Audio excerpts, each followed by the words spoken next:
महमूद मौलवी साहब मारूफ बिजनेसमैन भी हैं और पाकिस्तान में सफ़े अव्वल के सियासतदानों में भी इनका शुमार होता है। हमारे साथ कराची स्टूडियोज़ में महमूद साहब बहुत शुक्रिया। और डॉक्टर मुसद्दिक मलिक साहब वज़ीर मौसमियाती तब्दीली हमारे साथ हैं इस्लामाबाद से। डॉक्टर साहब आपको भी खुश आमदीद। डॉक्टर साहब ये फरमाइएगा कि प्राइम मिनिस्टर ने आज क्लाइमेट एमरजेंसी और एग्रीकल्चरल एमरजेंसी का जिक्र किया, ये हैं क्या और इसका लोगों को क्या फ़ायदा होगा? कुछ टैक्सेस बचेंगे, बिल बचेंगे, क्या होगा इससे? जी, इस वक्त इसके दो अहम पहलू हैं। एक तो फौरी तौर जिन जगहों से तो पानी उतर गया वहाँ पे नुकसानात का तखमीना लगाना शुरू कर दिया गया है, और जो हमारे नॉर्दर्न एरियाज़ हैं, और जैसे जैसे पानी जो है वो कम होता जा रहा है, बाकी जगहों पे जितने नुकसानात हैं, बिलखसूस जैसे अभी जिक्र किया जा रहा था, किसानों को जो नुकसान हुए हैं, फसलों को जो नुकसान हुए हैं, इंफ्रास्ट्रक्चर को जो नुकसान हुए हैं, घरों को जो नुकसान हुए हैं, तो उसको रिस्पॉन्ड करने के लिए इस तरह की चीज़ें ना हमें एग्रीकल्चरल सेक्टर में बहुत मरतबा इस तरह की इमरजेंसीज फेस करनी पड़ती हैं, और ना क्लाइमेट के हवाले से। मैंने आपको गालिबन आप ही के प्रोग्राम में कहा या किसी और प्रोग्राम में कहा कि हमारे नारोवाल और सियालकोट के सरहद के दूसरी तरफ तकरीबन 650% ज़्यादा बारिश हुई है इस मरतबा, और कुछ इलाके जो मकबूजा जम्मू कश्मीर के हैं वहाँ पे 350% ज़्यादा बारिश हुई है। तो इस मरतबा जिस तरह का रेला या तूफ़ान आया है 1955 के बाद, इस नौइयत का ये चौथा बड़ा यानी 4 इस तरह के सिर्फ 1955 के बाद से सैलाब आए हैं। तो इन सबसे डील करने के लिए अभी हमें नुकसानात का सही अंदाज़ा नहीं है, अभी तो हमें जानी और माली नुकसान जो रिलीफ के लेकिन ज़री एमरजेंसी नफाज करके क्या होगा? जब आप कहते हैं कि हम ज़री एमरजेंसी नाफज करने लगे हैं, क्लाइमेट एमरजेंसी नाफज करने लगे हैं, तो उसकी आउटकम क्या है, क्या होता है उससे? जी, इससे आप मुख्तलिफ इंस्ट्रूमेंट्स जो आप नॉर्मली इस्तेमाल नहीं करते, ज़्यादातर तो आपकी कोशिश ये होती है कि आप मार्केट से इंटरफेयर नहीं करें और मार्केट मैकेनिज़म्स के ज़रिए क्लियर होने दें, कीमतें भी इस्टेब्लिश होने दें। फॉर एग्ज़ाम्पल अब इस मरतबा हो सकता है हमें ख़ुसूसी तौर पे कोई इंस्ट्रूमेंट्स क्रिएट करने पड़ें जिसके ज़रिए किसान के लिए बीज लेना या खाद लेना आसान हो जाए। तो वो तमाम इमरजेंसी मेजर्स जो ज़्यादातर आप नॉर्मल हालात में नहीं लेते, इमरजेंसी डिक्लेयर करने से या इमरजेंसी के लोगों को एक पूरे मुल्क के अंदर एक चीज़ को फोकस में लाने मुराद ये होगी कि आप इमरजेंसी अनाउंस करने के बाद प्राइसेस को रेगुलेट करेंगे कि गंदम चावल की क्या प्राइस होगी या फर्टिलाइजर किसान को किस कीमत पे मिलेगा, इस टाइप के काम करेंगे आप? नहीं सर, मैं माफ़ी चाहता हूँ, ये तो मैं बिल्कुल ही गलत मैसेज आपको गालिबन मिल गया।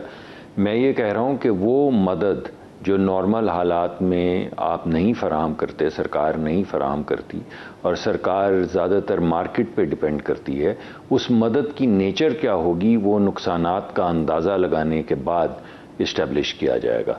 यानी किस किस्म की मदद चाहिए। अगर बहुत ज़्यादा लाइफ स्टॉक का नुकसान हुआ है तो मुख्तलिफ़ किस्म की मदद चाहिए। अगर आपकी फसलें तबाह हो गई हैं और किसानों के पास पैसे नहीं हैं बीज के लिए, तो फिर एक और किस्म की मदद चाहिए। तो वो मदद जो जनरली आप नॉर्मल सिचुएशन के अंदर नहीं एक्सपेक्ट करते या नहीं फराहम करते, वो इमरजेंसी जब आप सिचुएशन में आते हैं तो वो आप फराहम करते हैं।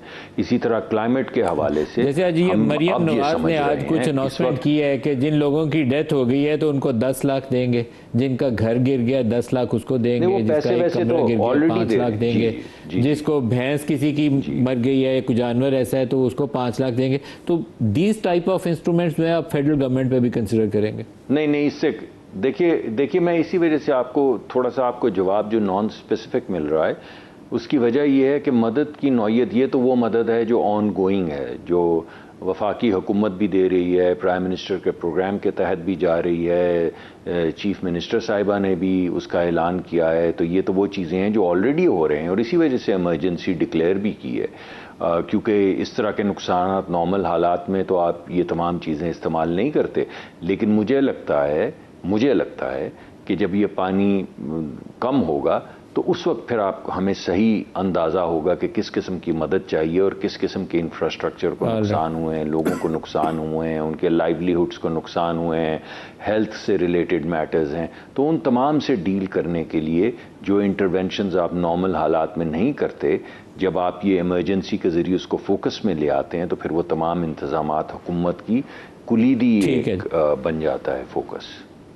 महमूद मौलवी साहब से पूछते हैं। महमूद मौलवी साहब, आप तो सफ़े अव्वल के पाकिस्तान में राइस एक्सपोर्टर भी रहे हैं, आपकी अपनी आटा मिलें भी हैं, तो you know the whole sector very well.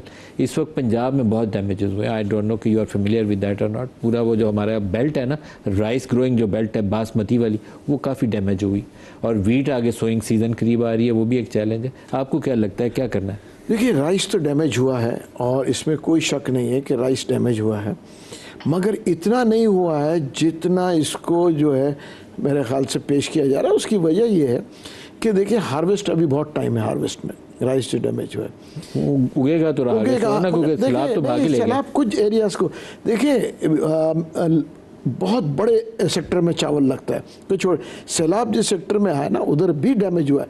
मगर मैं ये कहूँ कि जी मेजर एरिया इफेक्टेड हुआ है, ये मैं इसको अग्री नहीं करूँगा। जहाँ तक आप कह रहे हैं कि वीट का, ये सैलाब जो है ये वीट के लिए तो ये बड़े, मैं तो ये कहूँगा बड़ी खुशाइन चीज़ होती है। उसकी वजह कि आने वाला जो क्रॉप लगेगा, वीट जो सोइंग होगा, उसमें तो हमारे पास बम्पर क्रॉप आएगा। उसकी वजह ये कि सैलाब से लैंड फर्टाइल होता है, और इस वक्त जो वीट का क्रॉप आएगा बम्पर आएगा। यहाँ पे जो वीट को अपॉर्चुनिटी लोगों ने लिया है ना, जिसको आप कहें कि होर्डर्स लोगों ने, कि वीट के प्राइसेस को 64 रुपये था एक माह कबल, सैलाब का नाम लेके उसको 100 रुपये पे लेके गए। फिर पिछले 5 दिन में उसको आप वापस लेके आए हैं मेरा ख्याल से 92, 88 के ऊपर, या 88 या 9। मतलब how are we playing with it? देखिए, लोग इसके साथ, बदकिस्मती हमारे ये कि जब भी हमारे मुल्क में कोई मसाइल होते हैं, लोग उसकी अपॉर्चुनिटी उठाने को पहले खड़े हैं, चाहे वो सैलाब हो, चाहे वो कोई और क्राइसिस हो, उसमें देखिए यहाँ पे ये देखना चाहिए। चीफ मिनिस्टर सिंह ने जिक्र किया वीट इंपोर्ट कर रहे हैं, तो आई थिंक वो एंटिसिपेट कर रहे हैं। उन्होंने कहा crisis just on the corner. देखिए, चीफ मिनिस्टर सिंह बिल्कुल, मैंने भी सुना, वो कह रहे हैं कि वीट इंपोर्ट कर रहे हैं। देखिए, 12.5 लाख टन वीट उनके पास पड़ा हुआ है। 12.5 लाख टन का मतलब है 6 महीने का, अगर वो क्रशिंग देख ले तो वो वीट है। वो वीट पुराना हो गया, अगर उसको वो नहीं निकालेंगे तो वो ख़राब कर रहे हैं। देखिए, उनकी कॉस्ट चले गई है 130-140 पे। इसी हिसाब से पास्को की कॉस्ट, वो एक जो वीट आज वो बेचेंगे, वो 130-140 से ऊपर उनको कॉस्ट पड़ गई है, क्योंकि उन्होंने पिछले साल 23 और 24% के हिसाब से इंटरेस्ट दिया है उसके ऊपर। जब 24% का आप इंटरेस्ट जोड़ेंगे, अगर पिछले साल उन्होंने 2 साल कबल लिया था 100 रुपये में प्रिक्योर किया, 124 वो हो गया, फिर जो स्टोरेज चार्जेज वगैरह देखे 140-145 रुपये का पड़ा है। पंजाब में भी जो वीट इनके पास पड़ा हुआ है, इनकी अगर आप पंजाब की आप कॉस्ट देखेंगे, नथिंग लेस देन 140 रुपीज़।